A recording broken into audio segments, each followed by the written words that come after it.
السلام ورحمۃ اللہ وبرکاتہ۔ اللہ رب العالمین خیر و عافیت میں رکھے۔ سوال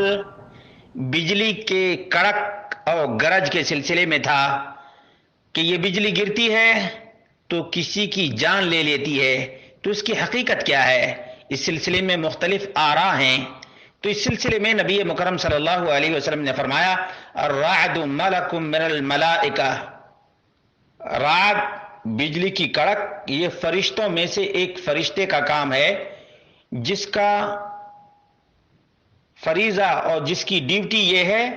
کہ بادل کو ہانکنا، اور اس کے ہاتھ میں آگ کا شعلہ ہے، اس کے ذریعے سے بادل کو فرشتہ ہانکتا ہے، اور جو آواز سنائی دیتی ہے الرعد ملک من الملائکہ موکل بالسحاب بیدہ او فی یدہ مخراق من نار یزجر به السحاب والصوت الذي يسمع منه زجره السحاب اذا زجره حتى ينتهي الى حيث امره، کہ رعد فرشتوں میں سے ایک فرشتہ ہے جس کی ڈیوٹی اور جس کا فریضہ بادل کو ہانکنا ہے، اس کے ہاتھ میں آگ کا شعلہ ہے، اس کے ذریعے سے بادل کو وہ فرشتہ ہانکتا ہے، اور وہ آواز جو اس سے سنائی دیتی ہے اس وقت سنائی دیتی ہے جب وہ بادل کو ہانکتا رہتا ہے، یہاں تک کہ بادل وہاں پہنچ جاتا ہے جہاں اس کو حکم ہوتا ہے۔ یہ مسند احمد میں جلد نمبر 1 صفحہ نمبر 274 پر ہے۔ ترمذی اور ابو اسحاق الحربی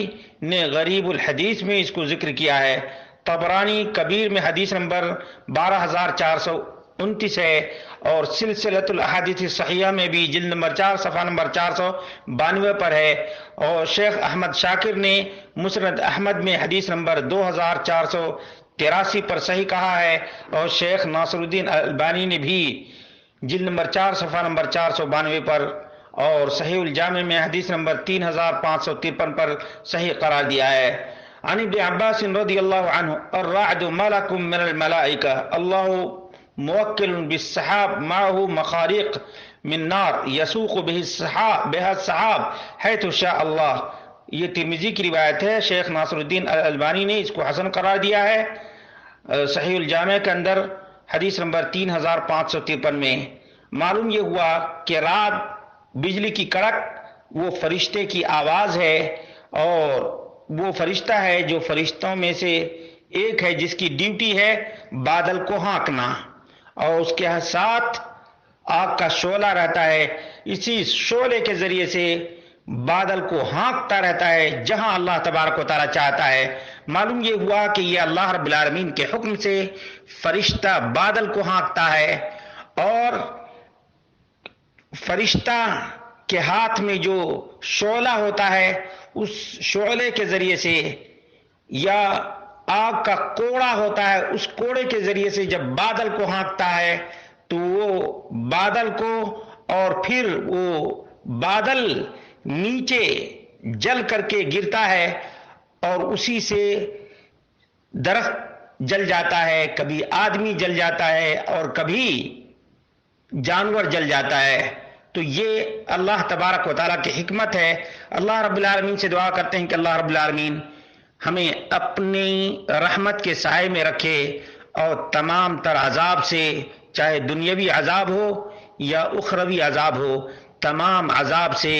محفوظ رکھے۔ یہ بہت اہم مسئلہ ہے کہ ایسے موقع پر آدمی کو اللہ رب العالمین سے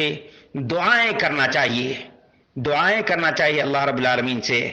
لوگ تماشا دیکھتے رہتے ہیں، تماش بین نہیں بننا چاہیے، بلکہ اللہ رب العالمین سے التجا اور فریاد کرنا چاہیے، کیونکہ اللہ کے رسول صلی اللہ علیہ وسلم ایسے بجلی کی گرج کو اور کڑک کو سنتے تو اللہ کے رسول صلی اللہ علیہ وسلم کا چہرہ خوف زدہ ہو جایا کرتا تھا، اور اللہ کے رسول صلی اللہ علیہ وسلم دعائیں کیا کرتے تھے۔ اللہ رب العالمین ہم سب کو اپنے حفظ و امان میں رکھے۔